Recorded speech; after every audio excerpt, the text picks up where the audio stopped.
Hello, Garland Nixon here, and the neocon foreign policy in Ukraine and Israel around the world is pretty concerning for most people on this earth, and I think it's going to have significant political ramifications in the United States and above and beyond. Let's talk.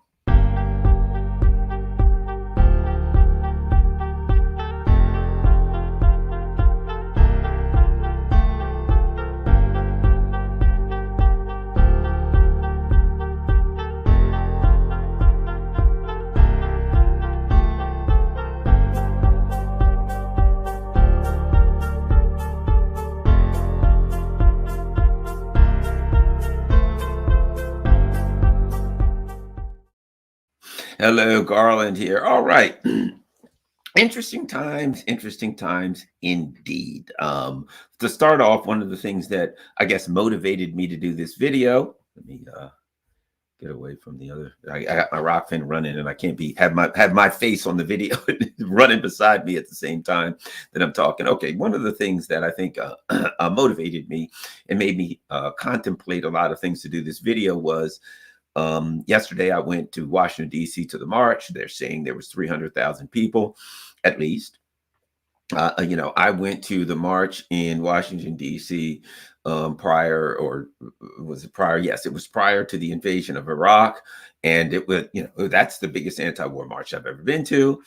And I was quite impressed and never thought I'd see anything like it. And I went to the march yesterday, a march that I may be wrong. I think there was only a week and a half maybe of announcement to it. It wasn't a long time that they put this thing together, that they had to put this thing together. And I was astounded. I mean, when I tried to leave DC, I couldn't, it took me an hour to get out of the city. I do the little maps thing on my phone and I'm like, okay, let's see. I did it on my car. Let's see. And all the roads heading out of DC were like blood red. It was hard to get out of DC. And I was there. I saw the passion. I saw the people from all over the country. It was pretty amazing. I've never had an experience like that. I truly enjoyed the experience and it made me think. So let's go. One of the things that I thought about was this. Those of us who have been studying U.S. foreign policy for any amount of time, and I will guarantee a lot of people in the chat right now, a lot of people that are watching this video are like, yeah, I'm familiar with exactly what you're saying. When we see what's happening, when we see the brutality that's going on right now in Ukraine, right? When we see what's happening in Ukraine, when we see the result of the neocons foreign policy, when we see the brutality that's going on in the Middle East, in Gaza, we say to ourselves, yeah, that's the U.S. empire. Yeah, that's the neocons. People are like astounded by it. But those of us who have been paying attention to this for a while will bring to their, we can bring it to their attention back in the 90s. When 500,000 Iraqi children died as a result of U.S. sanctions. Madeleine Albright, someone who Joe Biden has recently referred to, lovingly, I might add, said 500,000 dead Iraqis. Yeah, it's a fair price to pay.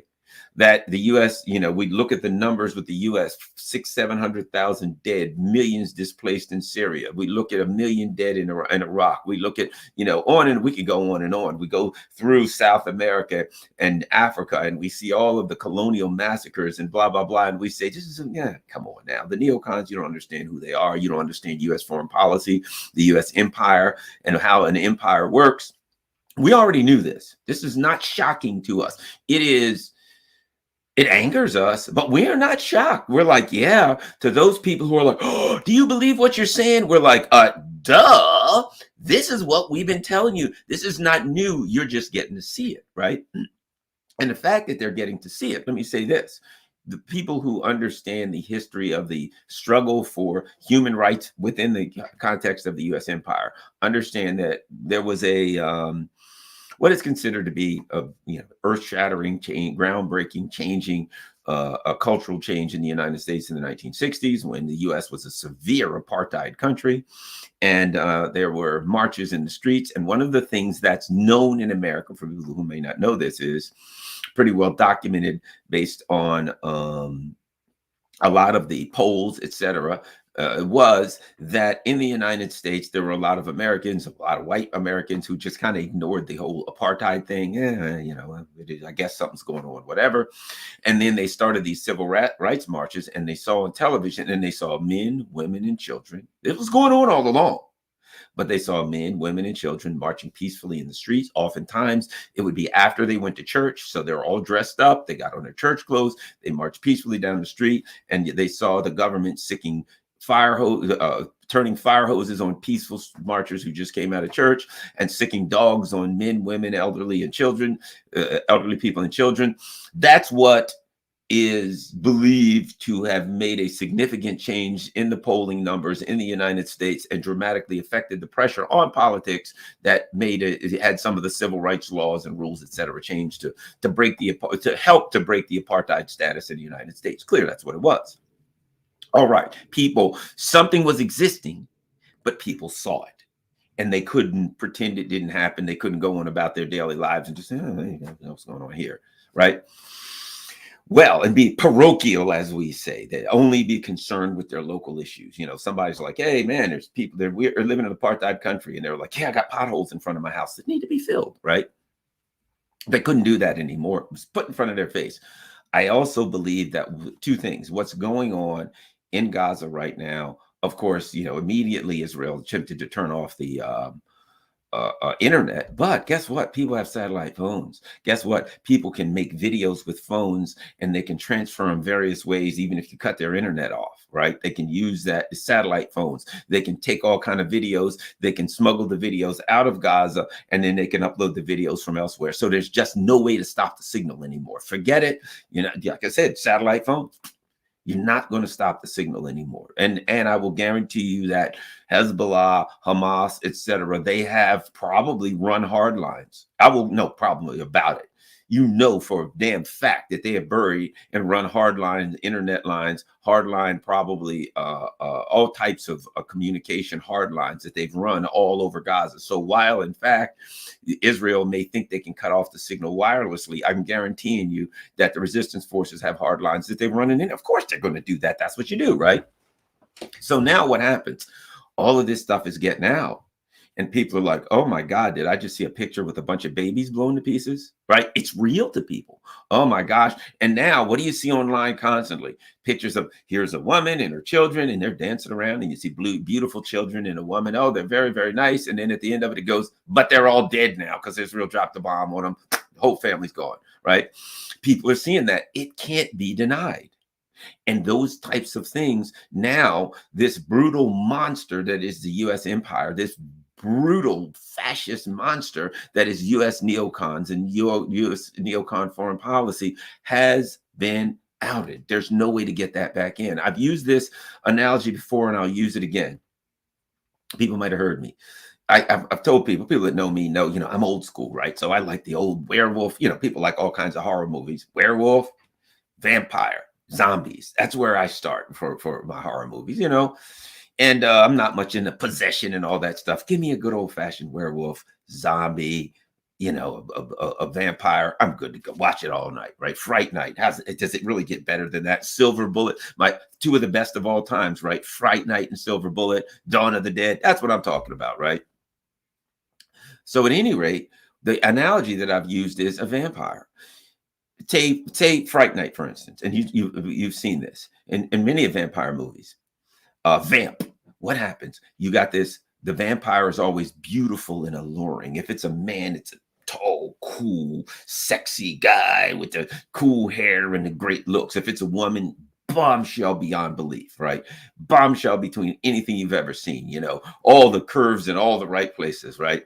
So this creature uses its sexual attraction to humans to draw them in. Now, in many of these instances, just before this creature, the vampire bites, right, it turns into the demonic looking thing that it really is. In Fright Night, in fact, this kid stabs the vampire. He's standing there looking normal, and he stabs it with a pencil, which is like a wooden stake, right? And the vampire then suddenly turns into his real self. His ears are pointy, and his nails are long, and his fangs are, and out the window he flies, right?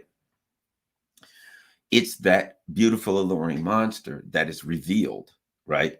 That's the analogy I use for the US empire. You know, people, Hollywood, and there's beautiful stars. Well, it used to be beautiful stars, not anymore. They don't want beautiful stars, right? But whatever the case, there was a time when Hollywood had beautiful stars, all this kind of stuff, right? And people would look at it and say, look at America. I want to go there. I want to be like that. Everything's pretty. Everybody's got a pool. Everybody's driving a cool car. Everybody's got a hot girlfriend. That's where I want to be, because that's what they saw in Hollywood, right? That was the beautiful allure of the US empire. But behind it, there was this vicious demon creature that was in South America doing genocides, that was in Africa supporting colonialism, overthrowing countries, killing Thomas Sankara, deposing Kwame Nkrumah, on and on and on, right? Overthrowing the government of Iraq, doing all kinds of terrible things, right? But people didn't see that. They saw the Hollywood movie. That was what was projected out to the world. So it was hard. And internally for Americans, it was hard to kind of get between those two things. You know, on one end, you're seeing, oh, the beauty and the swimming pools, the sports cars and the hot girlfriends. Yeah, that's America right there, right? On the other side, foreign policy is doing horrible things. And those of us like you guys who are watching this knew, hey, man, you guys are getting took, man. There's an ugly side to this monster. It's demonic. It's doing terrible things around the world. It's slaughtering people. It's, you know, Americans, I always say Americans think they're on a luxury liner. They're on a pirate ship going around the world, stealing everybody's stuff. People couldn't hear us. They couldn't see it. Now, this particular Israeli thing, Ukraine started, and people were like, oh, Putin's evil. We're like, dudes, don't you get it? The U.S. empire is trying to take over the world and kind of again.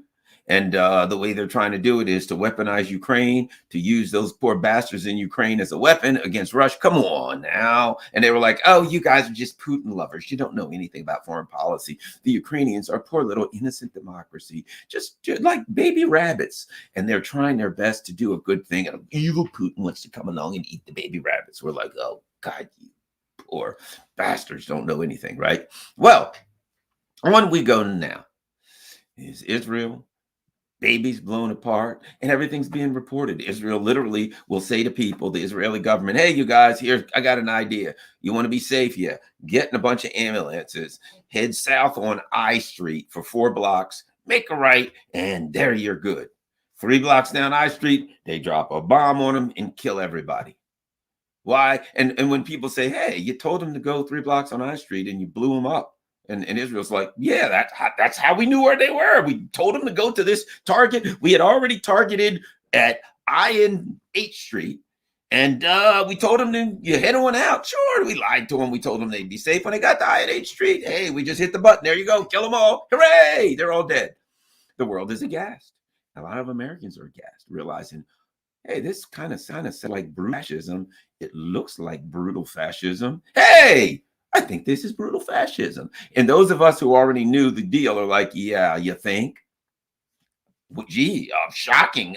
Is it? Perhaps we could take you back to Iraq, Libya, Syria, Afghanistan. Perhaps we could go to Venezuela. Perhaps we could go all Guatemala, the El Mazote massacre. Perhaps we could go back to 80s when they were shooting preachers and raping nuns. Perhaps we could take you back to when we were trying to tell you that's who these bastards are. And you were like, hey, I'm an American. Can't wait till I get my hot rod and my hot babe, because I think they get issued to everybody here. Hooray! And so now they can't hide it anymore. And people are seeing it. And now there are a couple of things going on. Let's talk about that. And let me add this about Ukraine. Needless to say, you know, these people are like, yeah, the Russians are fighting with shovels. Clearly, at some point, I mean, you can't win fighting with shovels. They're going to lose. And we were like, oh, for God's sake, what can we do with these people? Yeah, no, they're not going to lose. They're going to win. So now it's starting to be obvious that the neocons are going to do what Garland and so many other people said they were going to do, right? What did we say they're going to do in Ukraine? Hey, everybody, they're going to join in Ukraine and they're going to fight the Ruskies and they're going to come in and they're going to send troops. And Garland was like, they ain't sending troops. Everybody watch this channel knows, what do I always say? In the words of the tuna, Bill Parcells, former New York Giants, New York Jets coach, you are what your record says you are. People are like, oh, it's World War III. They're going to put troops on the ground, boots on the ground. They're going to go in and fight with the Ukrainians. I'm like, what they do in Vietnam. They said, yes, we cannot ever let the communists win. And at some point, they woke up one day and said, we're getting the hell out of here. And who's in charge of Vietnam right now? The Communist Party. And they seem to be doing well. It's none of our damn business. The Vietnamese are happy. Donald Trump literally went there and left and said, wow, their economy's doing really, really great. See, the people seem happy. Seems like things are going well. And people are like, shh, don't say that. It's a communist country. And Afghanistan, what did they do? We stayed there for 20 years and said we cannot possibly ever leave Afghanistan because it'll be an incubator for terrorism, and we got to stay there forever. And they woke up on one Tuesday morning and said, we're out of here. And they're gone. And they said the Taliban can never possibly ever be in charge of this country again. And who's in charge of it? You got it, the Taliban. What the hell do you think is going to happen in Ukraine based on that historical trajectory? They're in Ukraine, and at some point, they're going to go, yeah, Ukraine, we've got to stop. Oh, wait, Israel. Oh, whoa, did I see Israel over there? Let's go. And of course, the dumbass European leaders are going to be like, yes, the United States is standing against the evil Putin. And no matter what, Europe is first and foremost, and they're going to be with us and stand with us. And yes, we've made a lot of sacrifices. Granted, they're deindustrializing us and stealing our industry and selling us gas at 4 to 7 times the price, taking us to the cleaners. Everything's falling apart. But they love us, and they'll never abandon us. And the Neocons are like, oh yeah, see you later. We've got Israel thing over here. Toodles, they're gone. And of course, Europe is left as their corrupt and ludicrously, absurdly stupid ruling elite have brought upon them. They're left in the pain, and the political fallout shall begin. And in Ukraine, what's happening? As the neocons abandon Ukraine, the Ukrainian people, the Ukrainian, even the neo-Nazis and the fascists are going to get pissed, and they're going to say, you sons of bitches, you left us. You took us out there. As John Mearsheimer said, you took us down the garden path. And at some point, you just woke up and did what you always did, which we told them that's what they would always do, right? You did what you always did. Got out of here. Yeah, see you later, you schmucks. Go die and get out of our way. We got other things to do, bigger fish to fry. And I believe one of the things that will come out of that is that when the leadership, and I use that word guardedly, of Ukraine gets pissed, they're going to talk. They're going to talk. One of the things I think that's going to happen is, like, some of those leaders in Ukraine at one point will wake up and say, we got to talk to the Russians, or they're going to really probably just hang us all for war crimes. They're going to be like, hey, yeah, you guys, now that we've taken Kiev and Odessa and everything else, we tried to talk to you, didn't want to talk. But now that we think about it, you guys did bomb civilians and shell civilians and kill civilians for the last 10 years, didn't you? Didn't you? Yeah. Perhaps we should have a trial. Perhaps, I don't know, maybe a Nuremberg style trial. One second, let me take care of some housekeeping. Somebody get a rope. All right, come on in. You're going to get a fair trial and a first class hanging. That's what's coming for the leadership of Ukraine. And that being the case, the leadership of Ukraine will be like, perhaps we could work out a deal where we don't get hung. For instance, we'll tell you every damn thing we know about Biden. They came in, he robbed, he stole, he did everything he could illegally. This is what the Americans did. Here's all the paperwork. They lied. They're going to talk. They are going to sing to the Russians. And the Russians are going to give it to the UN, and the Russians are going to give it to everybody. And everybody, well, I guarantee you, some of them have recorded stuff. They're going to have Jake Sullivan say, yes, we've got to go in and do this and that. Well, what do you think about, perhaps we should bomb the Zaporizhzhia nuclear power plant? They will have war crimes. They will have all kinds of things.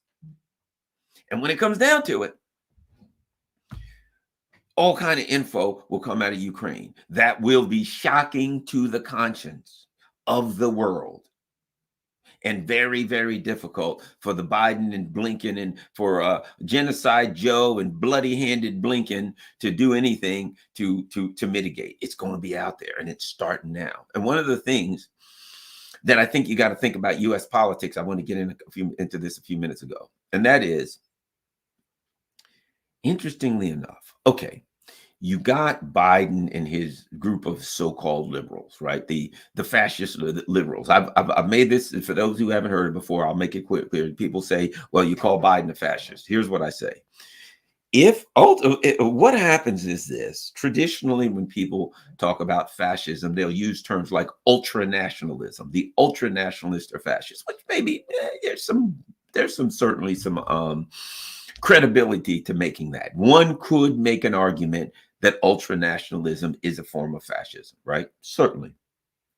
If that is so, then we can also make the argument, based on the evidence that we're seeing today, that ultra-liberalism is fascism, right? Ultra-liberalism.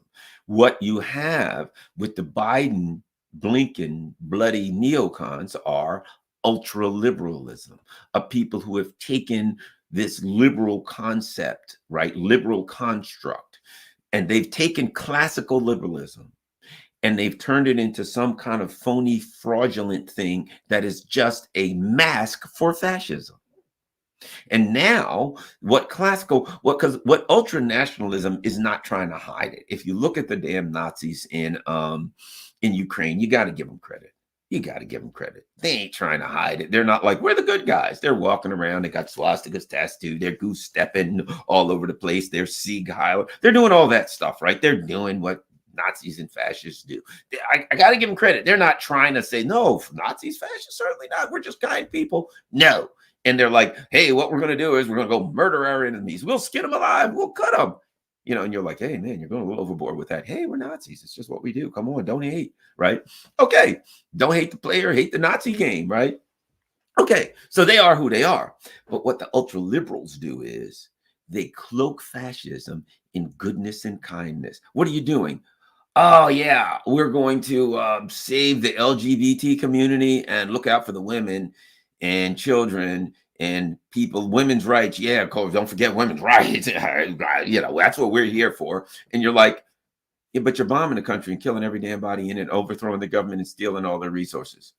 And the ultra liberals are like, oh, no, us steal resources, kill. No, we're just there to look out for the LB. Look, here's a rainbow flag and a Black Lives Matter mask. That's what we're all about. The ultra liberals simply cloak and censorship. Why are they censoring people? Well, if you're an ultra nationalist and a fascist, you just say, because we got power and they don't. And we'll kill them too, by the way. Yeah, I mean, come on. The the fascists, the ultra nationalists, no shame in their game. They're straightforward. The liberals now cloak that censorship. Why are you censoring people? What about their right to free speech? We're trying to save people from misinformation and disinformation and malinformation and whatever other word we can make up just by adding some kind of absurd and ludicrous prefix to the word information. Hey, pre, post, pal, frau, malinformation, whatever the hell information, we're doing it for good, to save you from things you really don't need to know. And things you don't really need to think or believe or any of that stuff. We're just looking out for people because we're so good and kind. That's ultra-liberalism. They do the same damn things as the ultra-nationalism. They simply cloak it in kindness, gentleness, and niceness. Why, if only they'd have used their fascism for good instead of evil, they'd have been fine. But we're going to use our fascism for good. And we're going to come down on the people in our country for their own good. In the same way that we're going to bomb the crap out of that country to save them from an evil dictator. We're going to destroy their country. We're going to spread radioactive material from these radioactive rounds that we use, all that around their country for their own good, because we love them, because we're just kind and gentle people, right? That's the game plan. And that's what they've been running off. Now, if you look at what's happening in the United States, right? If you look in the United States, what's going on? One of the things, my mentor, Paul Robeson Jr., always used the words, he always talked about this. You know, we talk politics all the time. And old Paul Jr. would always talk about who's aligned with who. That's what you need to look at. If you want to see politics shifting, look at who's aligned, who agrees, who's working together, right? Now, The Biden administration pretends like, yes, we love the Muslims. They're doing some. I got to show you this. You're going to love this. You're going to love this. Let me give you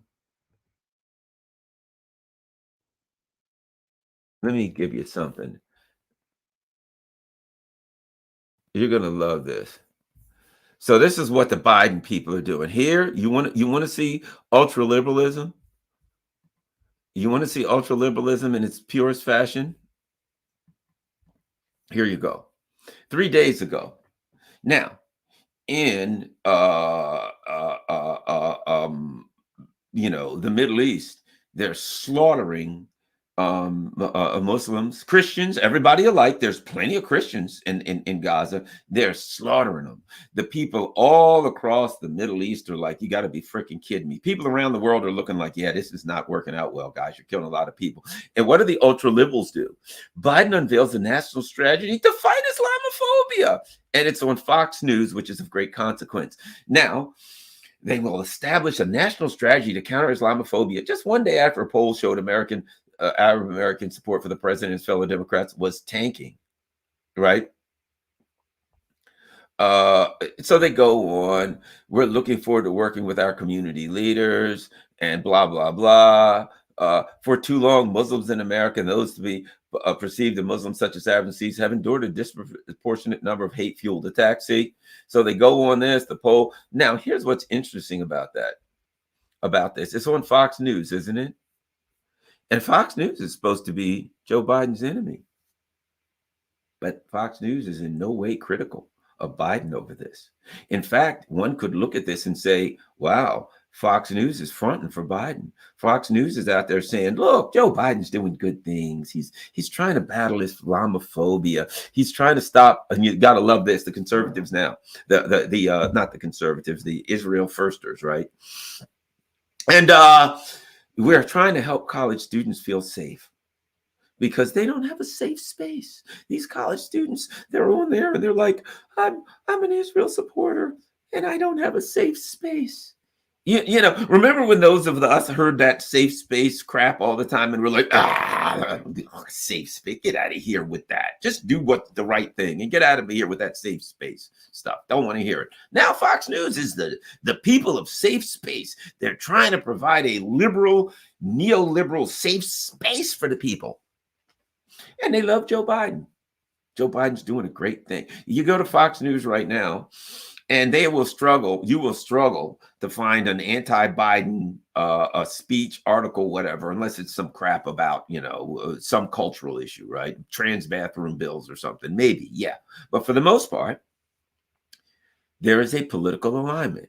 Who in the world is supporting Joe Biden right now on this Middle East foreign policy stuff, right? Ben Shapiro. People who are just pure, the right wing, who are what? The ultra nationalists and the ultra nationalist Israelis, the ultra nationalist American right wing, who is extremely Zionist, right? So Joe Biden and Blinken are now aligned with the ultra nationalist right in America that hated him, for the most part, supported him on Ukraine. The ultranationalists, right? They supported Biden 100% against Ukraine, support Biden 100% against China, support Biden 100% against, when it comes to Israel, against the Palestinians, right? Are you noticing a pattern here? It's called a political realignment. If you look at Biden, he is now aligned with the fascist, ultra-nationalist right in the United States, with the ultra-Israeli nationalist right overseas here and in Europe. So Biden is now, so I'll put it like this. For a while, people like me have been talking about the issue of right and left and saying there is a realignment of politics that makes those traditional terms not apropos anymore. Those traditional terms can't be used in the same way they were. People will say, yeah, they'll say Joe Biden's the far left. He's a communist. Venezuela and Cuba and China love Joe Biden because he's a far left socialist. And Joe Biden's trying to overthrow all those countries. See, these are people that can't align reality. They're like with their political inclinations. They're like, I'm right wing and I hate Joe Biden, therefore he must be the far left. That would align him with China and Venezuela and Cuba. But he's trying to overthrow China and Venezuela and Cuba, so he can't possibly be aligned with the socialist communist countries. He is trying to overthrow and attack them, so he can't possibly be aligned with them. But these people don't understand political alignment and the shifts and the currents that occur over the course of time. The issues, the term right and left are simply words. What those words apply to changes in the same way that somebody says capitalism. What the form of capitalism that was in the United States in 1965 is not the same form of capitalism, severe neoliberal capitalism that it has evolved into right now. You can use the same word, but it doesn't mean the same thing. If you say the word Garland, you may be referring to me, but there are some other people named Garland you could be referring to. So the word itself only has a context in the instance that you use it. It can have a different context in a different instance. So Joe Biden and the leadership of the Democratic Party, the neocon leadership of the Democratic Party, is aligned with the neocon right and conservatives in America. But who are they not aligned with? They're not aligned with what was at that point, at one point, what had previously been the left wing of the Democratic Party. The left wing of the Democratic Party were people like me who I didn't leave the Democratic Party, it left me, but we were people who were, number one, what? Pragmatic. That's why some people now who are a Viktor Orban, right? I can look at a Viktor Orban and say there are a lot of things I don't align with on Viktor Orban, but there is one. He's pragmatic. He looks at it and says, what's in the best interest of Hungary? We may not even agree, but at least we can agree that the leader of Hungary should be looking out for what's in the best interest of Hungary. So from the perspective of right and left, as opposed to the perspective of pragmatism versus these idealism that simply says, this is the way I want the world to be, and therefore it's going to be that way, right? So people have to learn now. We got to relearn. We've got to unlearn certain things and relearn these political alignments and these shifts in the political currents that change course over history. And right now, the Democratic Party, I tell you what, is the leadership of the Democratic Party. I don't care if you call them right, left, what you call them, is aligned with the warmongering neocon Zionists of the Republican Party. But what they're not aligned with is the majority of the Democratic Party. What you're seeing here is an alignment that this is going to rip the guts out of the Democratic Party, which it should. Which, you know what it is? Let me give you an example. It's an aha moment. It's going to be a moment right now in U.S. politics that's similar to 2016. In 2016, there were a lot of people like me who had been Democrats their whole life and thought the Democrats were doing good things. And when Bernie Sanders ran, who turned out to be a fraud, but at that time we thought he was real. In the context of the 2016 election, we thought, okay, well, Bernie's running, so the Democratic Party's a fair in place and it's democratic, and therefore he'll get a fair chance and he can win. And what we found out as a result of that is there's no democracy in the Democratic Party, and it's just a crooked criminal organization, and they were going to steal it from them. And we saw Hillary, who was a neocon, and we saw that the neocons run the Democratic Party, and there were a lot of us that were aghast, and out the door we went. And there's some still holding on, thinking we can reform this party from inside, right? There's still people holding on who still may be left-leaning like us, thinking they could reform the party. They just got dragged into war with Ukraine and supporting it, dragged into this thing, dragged by the neocons on to grab them and drag them into neocon world empire, warmongering. Well, this is a secondary aha moment when another faction of the Democratic Party will wake up and realize we ain't aligned with this party. Holy mother of God, did we see what we think we're seeing? And are our representatives really going over to Israel like Tony Bloody Hands Blinken going up there? And we elected Joe Biden, which we didn't, of course, but that's what they think. We elected Joe Biden. He was selected. That's what happens. We don't elect presidents. The ruling elite select them. But Joe Biden and Tony Blinken really did go over there and say, I ain't here as an American. I'm not here as the Secretary of State. I'm not here based on who the people elected and what the American people said. I'm here as a Jew. And we looked at it and said, well, that's even a lie. You're not here as a Jew, because I know a lot of Jewish people who are not in favor of what's going on right now. You're here as a Zionist, which has nothing to do with Judaism, because Joe Biden has clearly said, I am a Zionist, a proud Zionist. And last time I checked, he ain't got no yarmulke on his head. So don't tell me it's about Judaism. As long as Joe Biden openly claims he's a Zionist, we got all of these evangelical Christians who are open Zionists. They don't have no yarmulke on their head. So don't hand me that this is about Judaism. So now I go to this thing, and a week and a half or whatever ago, we hear, hey, there's going to be a march in Washington. And it was beyond belief, man. It was 300,000 people at least, and they were not happy. They were not happy. They were flipping out. But what they were doing, it was really interesting. I've never seen so many Palestinian flags in my life. I must have saw 10,000 Palestinian flags. They were everywhere. I saw so many kids. I saw children who had bullhorns screaming, free, free Palestine, and all kinds of kids who were really into this thing, man. And I realized that this is a movement that ain't going to go away. The movement can't go away. Maybe that's why Israel's killing all the kids. Maybe they figure the only way they can stop it is to kill all the kids. I don't know. It wouldn't surprise me based on the things, based on the rhetoric, the genocidal rhetoric that we're hearing. It would in no way surprise me if that was part of their plan. And in fact, they'd probably tell you that if you ask them at the point that Israel is at now.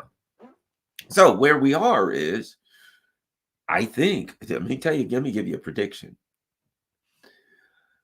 The Democrats are in an election year, and I believe that this is going to be a gigantic shadow over the election. This is one of those earth-shattering, changing events that the Democratic Party, they ain't just going to get out of this one. They aren't just going to a couple of months say, okay, time to move on. Let's forget about it. Hey, look, Trump over there. Oh, the Republicans want to give everybody a gun, and they want to get everybody abortion, and they hate the LGBT community. They're all transphobes. Did I tell you the Republicans are all transphobes, right?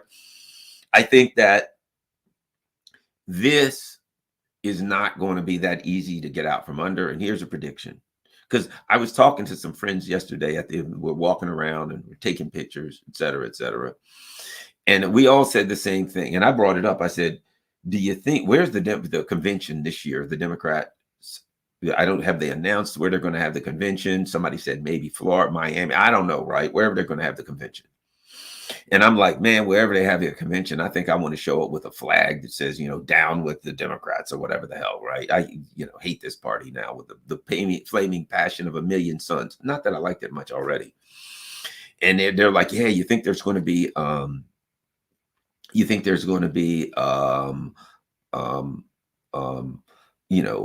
some kind of a protest or whatever. And I'm like, yeah, we should all go. I said, I'm there. And my one buddy says, yeah, I'd like to go, but if it's in Florida, I don't have the money. I can't afford to fly to Florida and stay there for a week and stuff like that. And I said, tell you what I'll do. I will raise the money on my channel, right? If they're going to have some kind of a protest in the city, I will raise money on my channel for you, and to, maybe try to say I'll take 10 people with me who can't afford to go. and I'll raise money from my channel. I got 50,000, you know, if I can get $1 or $2 from everybody that I can, not much. My people on my channel are just human beings. They're trying to feed their families. They're struggling through this too. But I believe that if I can say 10 people, you know, we'll get a room or two and we'll all bundle and sleep up or whatever, that we can raise some money for those who can't afford to go. Because I said, if they're having a protest at the Democratic Convention City, which is a must, which has to happen. I'm like, I'm there. I'm driving a bus if I can. I don't have a CDL license, but you get my point. I'm there, right? If I got to crawl all the way there in broken, you know, across broken glass on my hands and knees, put me there. I'm out waving a sign. I suspect and I hope there will be discussion about a gigantic protest in whatever city the Democrats have. And based on what I saw today, which was, yesterday, which was in a week to a week and a half, they said, hey, we're having this thing for Israel.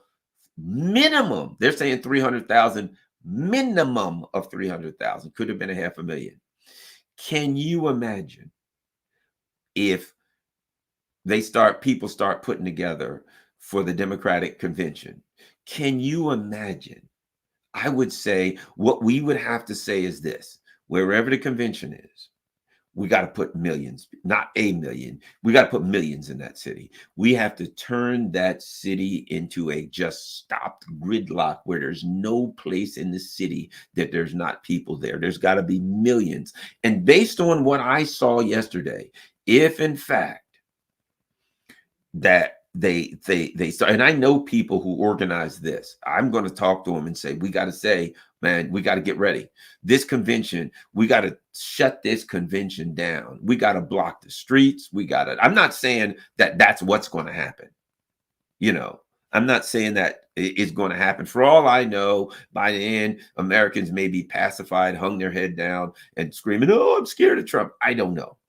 But all I can say is this: if whatever groups get together and say, we're going to boycott the convention and everybody's coming to count me in. Look, you know what the Democrats are going to do. Putin and China and Iran and maybe Nicaragua, Venezuela, Cuba, whatever, you know what I mean? The usual suspects. They got together and they're setting things up. We've got to stop them. They're trying to support, you know, Trump's behind this whole thing. No, it's the Republicans. They're doing it. You know, Sheldon Adelson, he's dead, but he doesn't matter. He's coming from the grave doing it. They'll blame all the boogeymen. We got to say to hell with that. In my opinion, I think there has to be,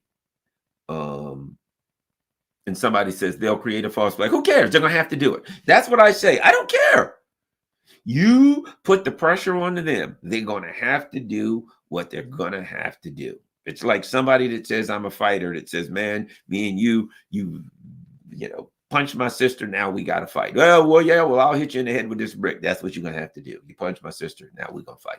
Whatever you're going to do, you're going to have to do. I don't believe in saying, well, they'll do a false flag. They'll do this. They'll do that. Therefore, we can't act. What I say is this: whatever they're going to do, you got to force them to do it. You got to force their hands. So you go there and you say 1 million people. So I am hoping, and I'm going to put the word out, and I'm going to contact people I know and say, hey, you need to start planning. Is there anything I can do? You need to start planning for the Democratic Convention. You need to shut that city down. You need to, if people want to get arrested, that's up to them, but you need to put millions of people in that town. They have to wait. The Democratic Party has to look up and they got to say, man, we messed up this time. We committed political suicide. I don't want to hear, I'm scared of the Republicans, they're going to work. It is what they're worse. It is what it is. The Democratic Party, Biden is the one in power, and he has to be dealt with. And the way to deal with it, to me, is nonviolent. I don't believe in violence, but they got to understand the reality that they have destroyed their party. They've wiped their party out, and they got to feel the heat. They gotta feel the heat. I would say to everybody now, if somebody says, well, what should I do? Vote against the Democrat? I would say to everybody, vote third party. I don't care who it is. Vote independent, vote third party. If you remember, there was a guy that ran a couple years ago, D's nuts. Vote for D's nuts. I don't care who it is. Vote for somebody. Vote for the Libertarian Party person on your ballot, the Communist Party on your person. I don't care who it is. They ain't gonna win. Vote for them. Make sure that these neocon parties know that they don't have the support of us. So that's what I'm looking forward to. That's what I think. And I think we're going in a direction. There are people who are cynical, who are just like, yeah, oh, well, the only thing that's going to happen is everybody's just going to go back to doing what they did before. There are people that believe that and that are going to just like, like the old Gulliver's Travels. When I was a kid, there was a cartoon called Gulliver's Travels, right? And Gulliver was the full-size human, and the Lilliputians were, this big, and he was on an island with them. And every week there was some challenge that was coming to the Lilliputians, and Gulliver was there to help, and he came up with a plan. And there was one guy, and he had the same line every week. Right. So whoever was coming to get him, and they'd say, OK, here's the plan. We're going to do this, this, this, this. And the guy's exact words. This was the only thing. He would rise up out of the crowd some kind of way, or the camera would pans around to this guy, and they'd say, OK, this is what we're going to do, blah, blah, blah. And then we're going to do this, this, this, this, this. OK. And they'd come around to him, and this is what he'd say. It'll never work. We're all doomed. No matter what happened, the plan was. His only thing to say was, it'll never work. We're all doomed. So I know that as I say, we need to do this, this, this. And there are those of us, oh, great, we're going to paint the town red, as they said. We're going to do this and that. Oh, all these assertive things. People who believe in doing things, right? We got to act. We need less historians and more pioneers. We're moving forward, and we believe that if we act, we can make a change and blah, blah, blah. Now, there will be the cynics who just hang their head. Hey, you're going to help us fight? It'll never work. We're all doomed.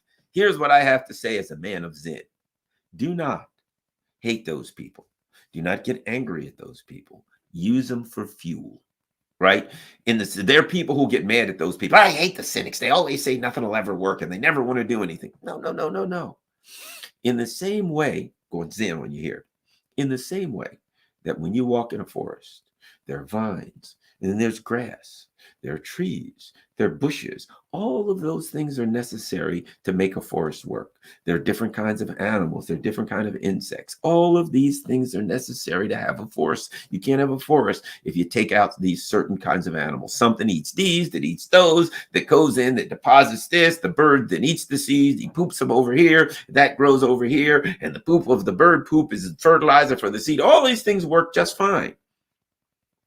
Don't say, I wish there was no birds, because then you wouldn't have anything else, right? Okay. Don't hate on the guy that says, it'll never work, we're all doomed. Just look at it like this. In the movie of life, that's his lines. That's what he's supposed to say. He's there saying it'll never work, we're all doomed. Therefore, there are other people that'll look at him and say, I'll show you, darn it, you watch. He's fuel for somebody. He drives people. He pushes people. Don't get mad at the it'll never work, we're all doomed guy. That's his line. You don't have a movie without everybody in their lines. In every movie, when people come up with a plan to save themselves from the monster, the beast, the aliens, there's somebody in there who his line is to say, I don't think it's going to work. We're all going to die. Don't hate on that person. As part of the plot, you don't have a decent movie without that guy, right? So, if you ever seen Aliens 2, right? It's great. The one guy that's always saying, we're screwed, we're done. Oh my God, we're not going to make it. We'll never survive, right? And then I love that guy in Aliens, in the movie Aliens, right? The second iteration of Aliens. He's my favorite. A lot of people who watch the movie Aliens know the guy I'm talking about. And everybody's like, yeah, that is kind of my favorite guy in the movie. The guy that just, no matter what happens, he says, we're screwed now, man. We're not going to make it. We're doomed. It's all over. We're going to lose. He's the great guy, right? He makes the movie. So maybe the cynic who keeps telling us it'll never work, we're all doomed, that guy makes the movie. Don't hate on him. Support him. Put your arm around him. Tell him, here, dude, let me give you a bottle of water. Maybe clear your throat, and you can say it louder. There, how you feeling? Okay, yeah, okay. Let's hear it. It'll never work. We're all doomed. Good work. Keep up the good work. And then go back to what you're doing. And every now and then walk up to the guy and say, hey, what do you have to say? And the guy will say, it'll never work. We're all doomed. Adios. High five the guy and get back to work. Don't hate on this guy. Accept him as part of the movie, right? Let me keep going.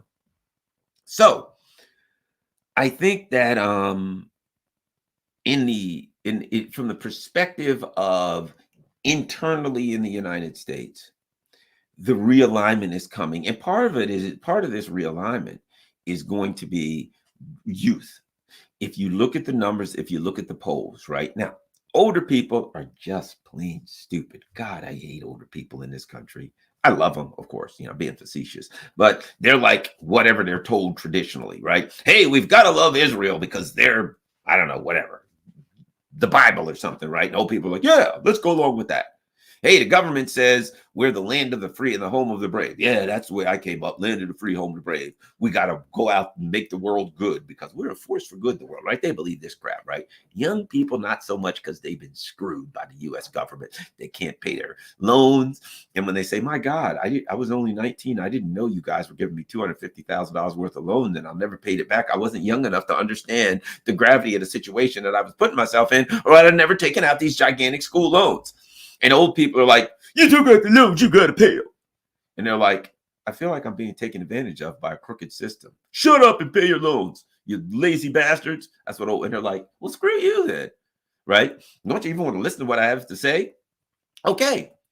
So now they're looking at foreign policy and they're like, am I crazy or are we just bombing the living crap out of little children, women, and old people for basically just to show that we can? And old people are like, shut up and pay your school loans. So now they take to the street. They're unhappy. They ain't showing up for the Democrats. Trust me, they ain't showing up. This is a permanent realignment. I don't know, nothing's permanent, but there is a realignment where they're losing the young vote. Muslims, I don't know if you've been paying attention, but let me see, let's say this. Muslim, let's look up Biden. Let's look up Michigan. Here's one. We'll put in the word support, right?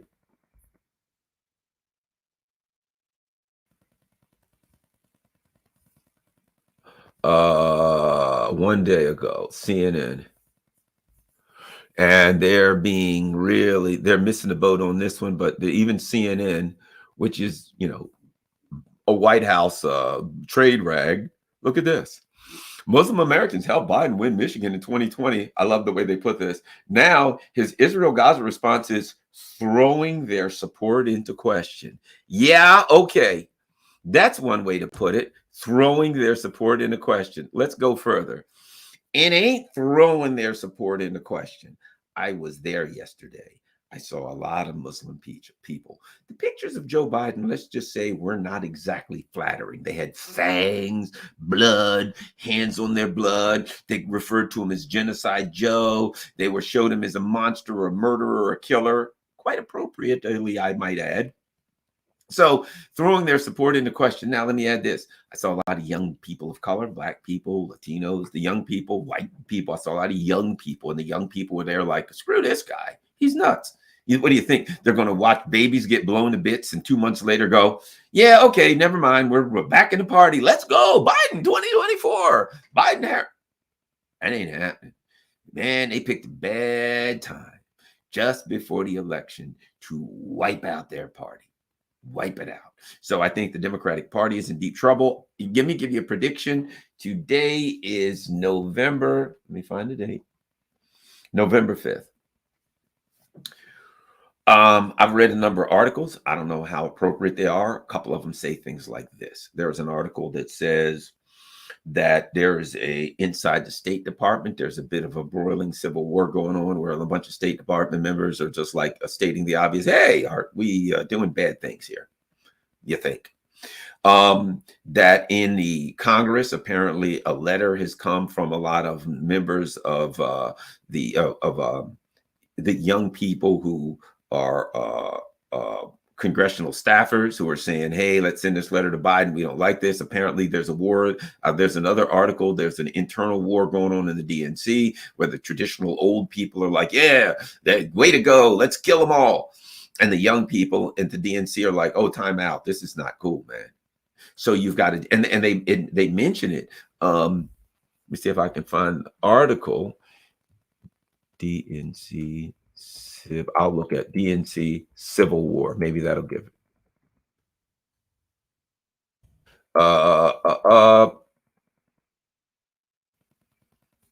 No, they're maybe trying to hide it.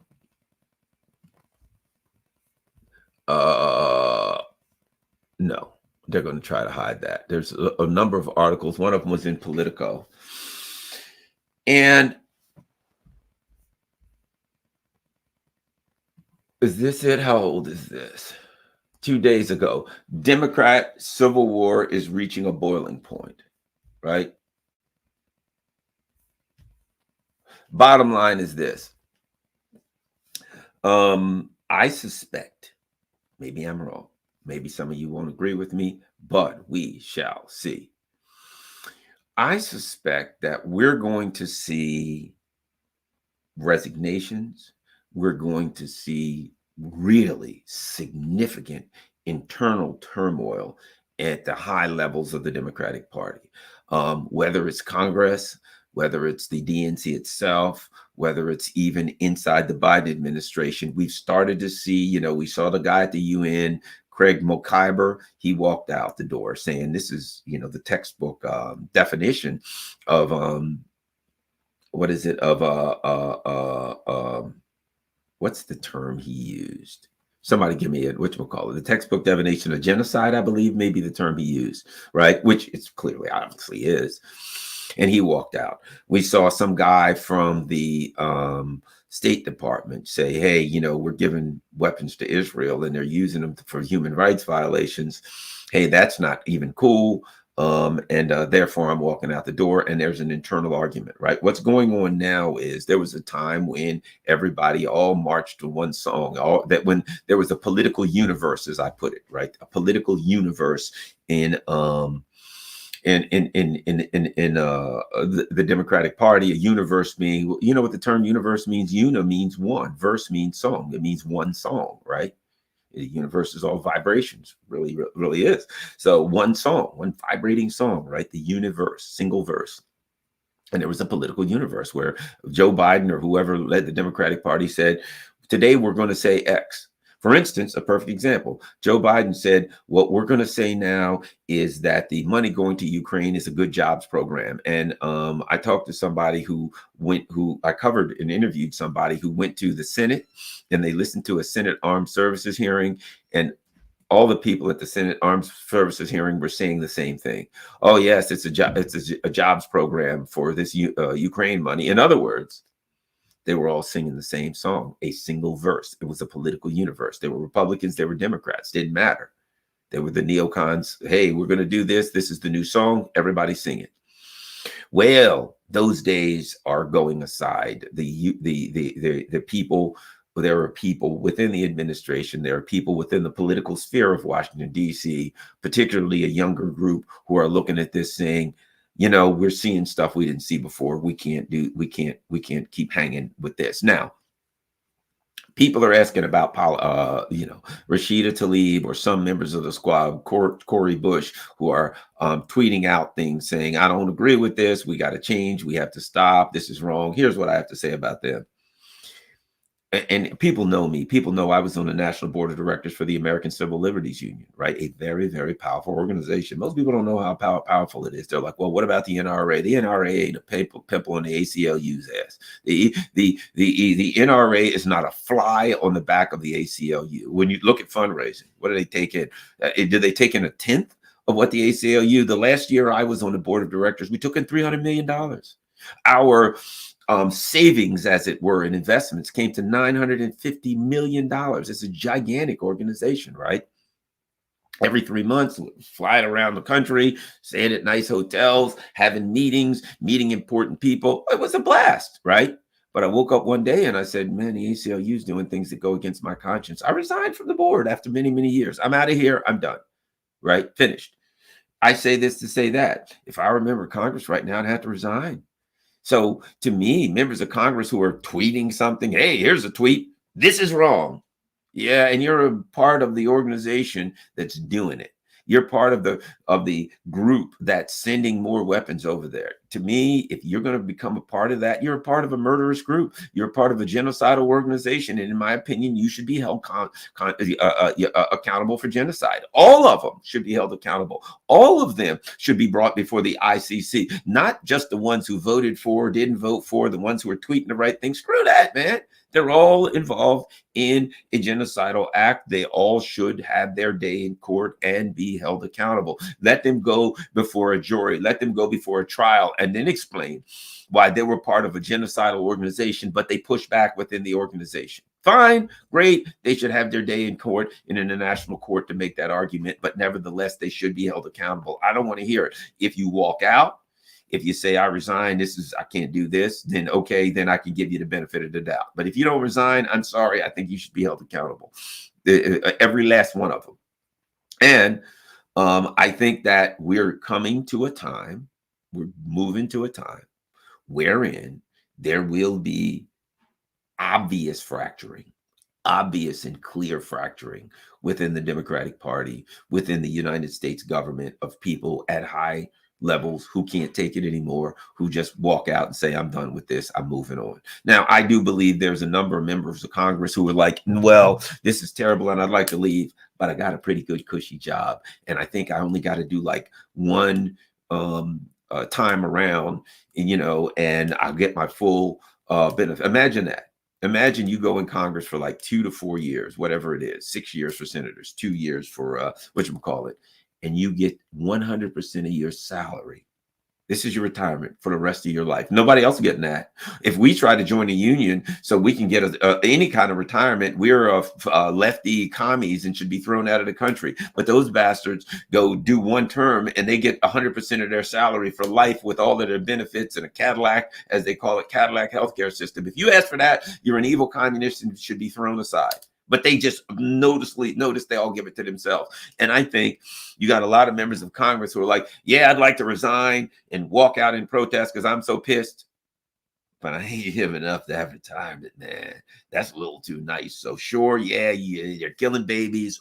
Fair enough. Probably not a good thing. But if you think I'm giving that up, you got another thing coming. That's what we're looking at. That's why I say a lot of them should be held accountable in a court of law at some point. And I hope maybe one day we'll see that. I think the United States now, I think the UN, the pressure's on the UN. I think the UN is on the verge of collapse. I think when people are walking out of the UN saying, guess what? I can't take it anymore. This is a joke. I'm leaving. The UN, people realize this, that the United Nations is simply a tool of the U.S. empire, that it's part of an infrastructure, whether it's currently in its current form.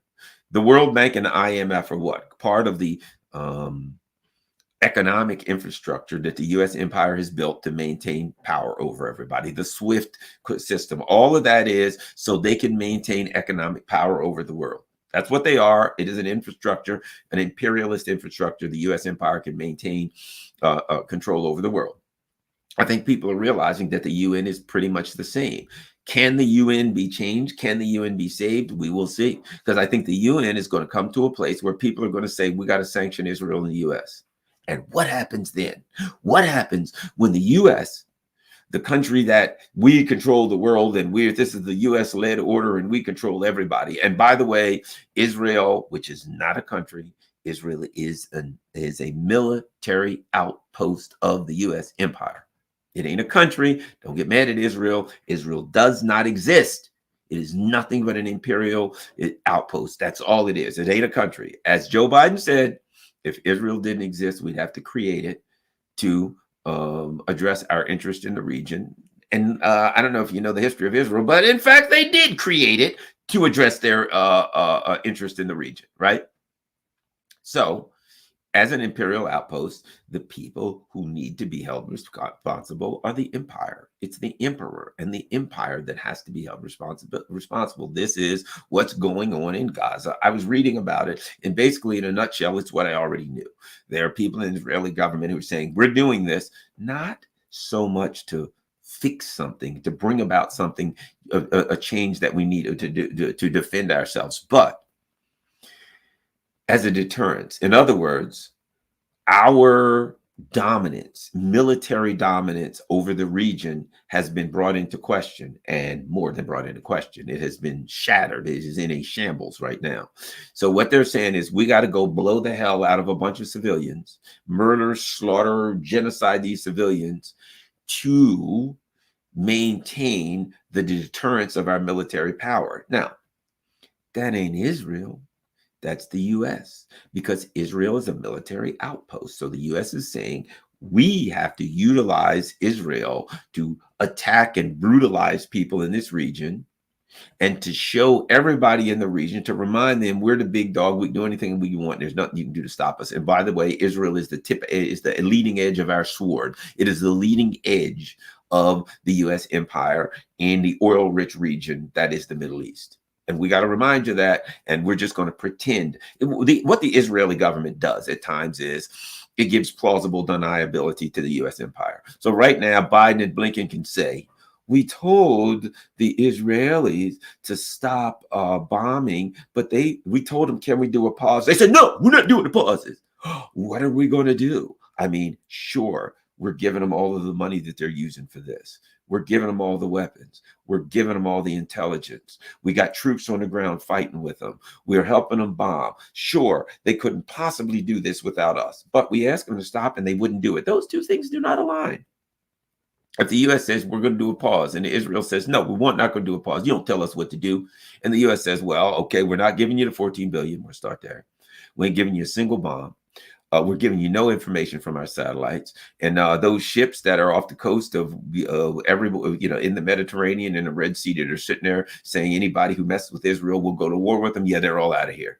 So either you do what we tell you to do, or you're on your damn own. You can persecute this war by yourself. If the United States does this, what choice does Israel have? Of course they're going to do it, because there's no such place as Israel. There's no such city. There's no such country. There's no such nothing. It is an outpost. It is a fort, Israel. It is a U.S. imperial war outpost. And if Joe Biden said you can't do it, he has the wherewithal to ensure that they can't do it. Can they do it without bombs? No, they can't. And he's giving them the bombs. Hey, I want you guys to stop. We ain't going to stop. Here's some more bombs. Stop. We ain't going to stop. Okay, fair enough. Here's some more bombs. How about we give you more bombs? Will you stop now? No, we're going to drop them on the Palestinians.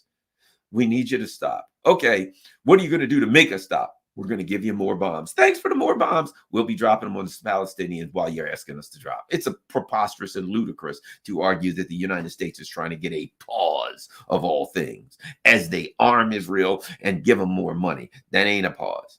Hey, will you stop that? What are you going to do if we don't? We're going to give you more bombs. What are you going to do if we do? We're going to give you more bombs.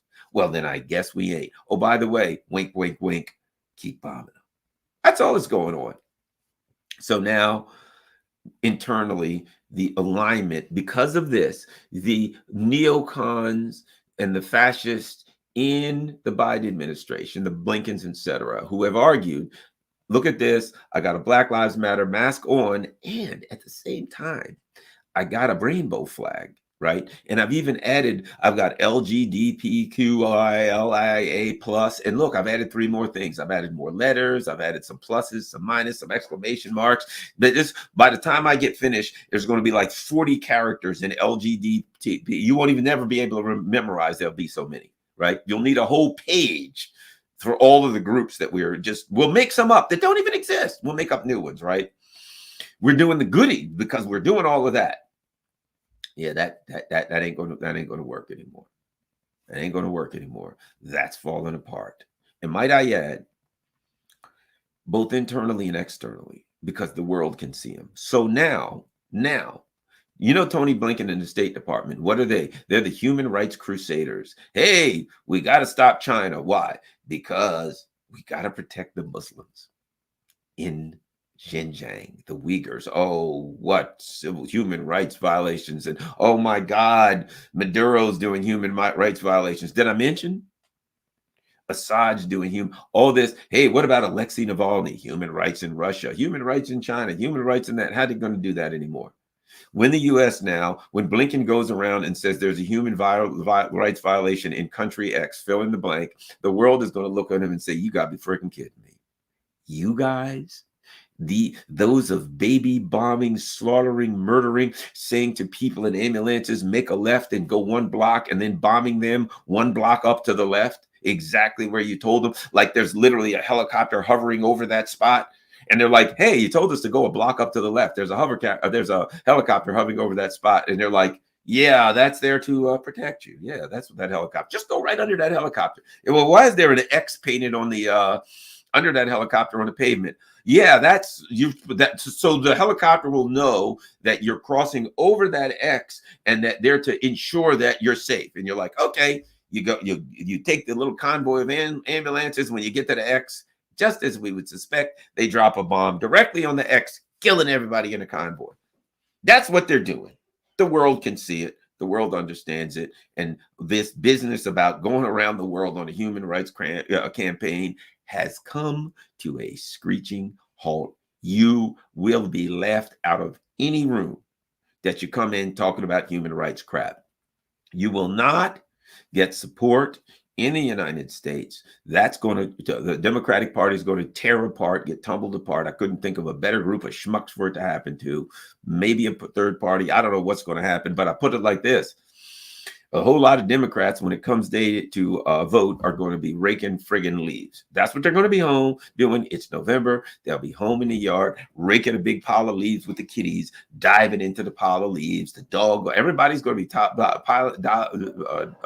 diving into the pile of leaves, but they ain't going to be going to the polls for these maggots.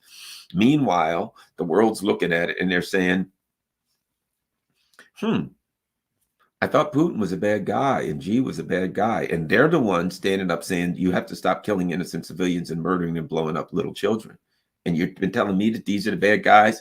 Let's just say the global South's days of having anything for the United States is over. Muslim countries, they won't be able to do it. I believe you're looking at massive boycotts. Israel can't come out of this one alive.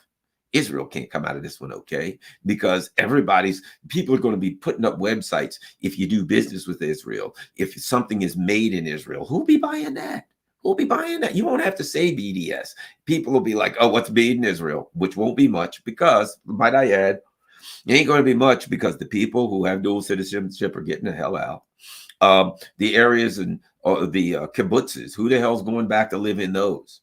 What do you think? They're going to get a bunch of people who are going to be like, yes, sir, let's return to the kibbutzes because the government can protect us there. What about the settlers? The settlers going back? Maybe they will, but their lives won't be happy. What about the UN? All of these areas where the settlers were taken out because of the war and the fear that they could get blown up or attacked or whatever the case, right? That's building those settlements is a violation of international law. So re-inhabiting it is a violation of that international law. So the UN is going to have to answer some questions. Well, Israel's sending all the settlers back. What about the Golan Heights? Violation of international law. Israel is one big violation of international law, total disregard for international law. This is the end of the rules-based international order. People ain't going to buy it. And the U.S. people are not going to buy what they're saying. It's going to be hard for the U.S. to find allies. And very easy to find adversaries and enemies. All right, so let's look. Maybe, if I'm lucky, maybe there's a couple super chats I can find because, and why is that important? Crap, I can never, ever, I'll do it a different way. Grab that little thing on the side because there's always good, super chats always have some good. I don't think we got much on the way of super chats, but that's okay. Well, there's old Sparkster. The world won't soon forgive them. Agreed. Israel's taken such a worldwide PR hit. They'll be lucky if in 75 years an Israel Defense Force veteran gets a standing ovation from the Canadian Parliament. Yeah, I think that's coming. I think you're right. If I believe there were a devil, I would say he would be in awe of Joe Biden and Benjamin Netanyahu. Thanks, Iris. Let us next go. Thank you very much to Red Chili Pepper, super sticker. Thank you, thank you, thank you.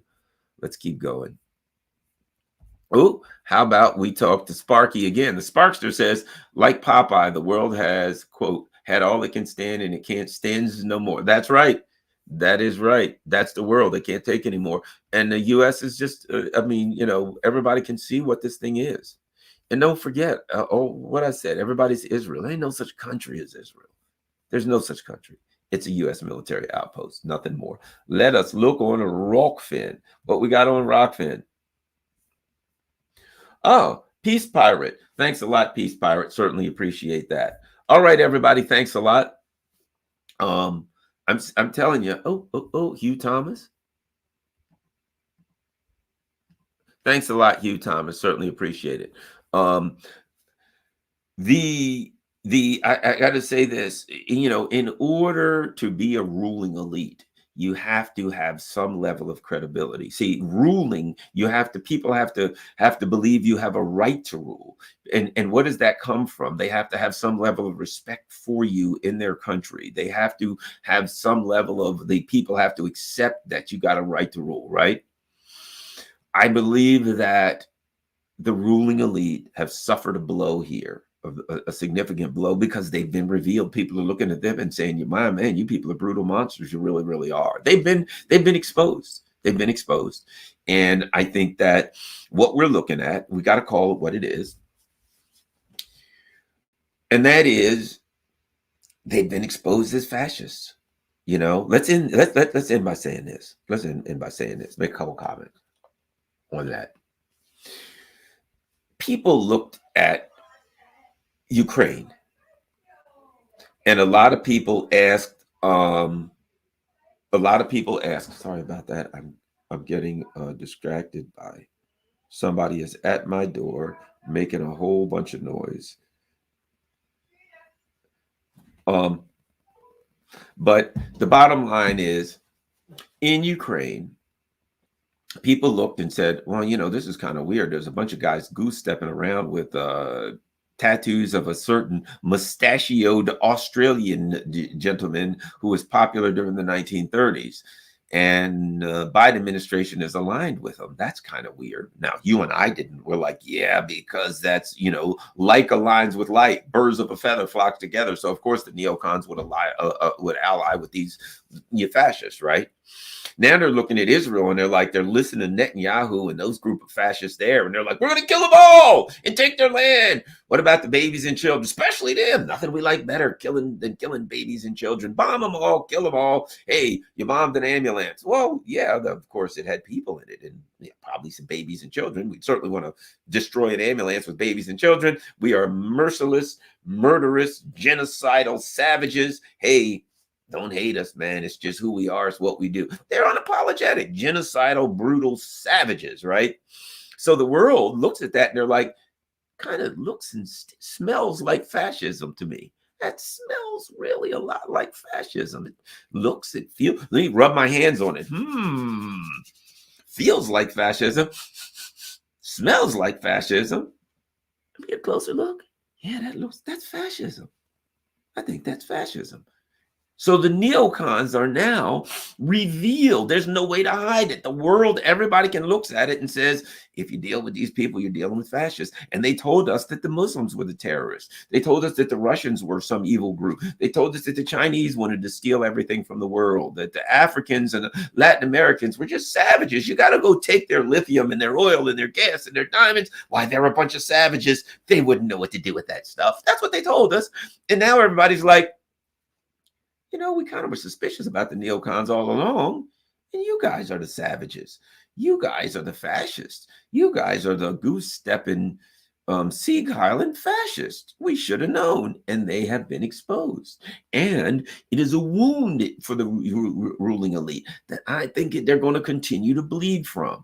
To be a ruler, people must accept your right to rule. And that's out the window. So, at any rate, yeah, somebody says the rules-based international order. Exactly. That's what it is, David King. Let me give David King props. Rules-based order, the Rubio. right? So at any rate, thanks a lot, everybody. Fascism. Our politicians are interchangeable figureheads on the pirate ship of the corporatocracy empire. Exactly. Thanks a lot, everybody. Ukraine changed everything. It really did. It really changed everything. It changed everything. And now the world knows. All right, I'm going to take a hike, guys. Thanks a lot. A couple of things you need to know. If you can in any way, if you can't afford, there are a lot of people that are struggling. But number one, spread the word. Let everybody know. Everybody say the same thing. Get it out there. Tweet it. Text it. Put it on Facebook. There are 1,484 people. If you have any other social media platforms, I'd like to see people start saying the Democratic Party convention must be wiped out. The town, and I don't mean that, physically, the town must be flooded. The town must be overtaken with protesters. Wherever they have it, we need to put 1 million people on the street and just say, this is unacceptable, for God's sake. And these people are fascists, and we oppose fascism. Genocide Joe, I don't care if Genocide Joe, first of all, how can they run this guy? He doesn't even know what's going on. He's stumbling, tripping around, falling around, confused, right? So it's going to be somebody else, most likely. He'll probably die before then, of all things.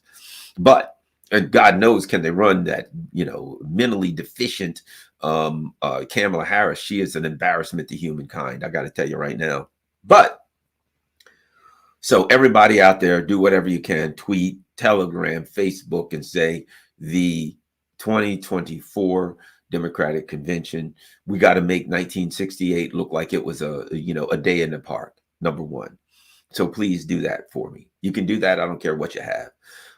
Everybody, smash the like button, smash the like button, smash the like button. Second, look, I said two things, and then I said secondly, right? Thirdly, if you can afford it, patreon.com/Garland Nixon. If you can be a Patreon person, you can go to PayPal. Buy me a coffee is always good. A lot of people don't like Patreon and stuff like that because it's, in PayPal, because they can be run by neoliberals. But buy me a coffee is great. And of course, you just go in there and it says, buy Garland a coffee, whatever, $5. And now, just like Patreon, you can say, I want to be a subscriber and do it monthly. And it'll say, how many coffees you want to buy, Garland? 1, 2, whatever, right? 5 means. And then it'll say, okay. And then it'll say, and then you could become a subscriber just like Patreon, $5 a month or whatever you could afford. If you can't, and my information is there for Cash App. If you can't, simply do this. Go to Rockfin, ROKFIN, rockfin.com/Garland Nixon, and become a member. It costs nothing. So if they toss me off, which could very well happen, if they toss me off of YouTube, then you can still find me on Rockfin. If you can become a member on Rockfin, Rockfin doesn't have advertising or anything, but they do allow people to become a subscriber. I think it's $14.99 a month. So if you can afford to be a subscriber to help Rockfin, my Rockfin channel, that'll be great. If you can't, no problem whatsoever. Just become a member. Doesn't cost a thing. Watch everything there if they throw me off of YouTube. All right. Thanks a lot, everybody. Peace. Keep up the good work. And don't forget, everybody, we got to start saying that wherever they're going to have. I wonder if they've announced it. Maybe they haven't. Let's look that up real quick. Let's look that up. 2024 Democrat, CONVENTION, 2024 Democratic Convention. Does it have? August 19th to the 22nd of 2024. It's going to be in Chicago. 1968 was in Chicago. We're going back to Chicago, my friends. We are going back to Chicago. We got some work to do in Chicago. We got some business to attend to in Chicago. Let's go. Everybody, 1968. Let's do this. We're going back to Chicago. We got some work to do. Peace. I'm out.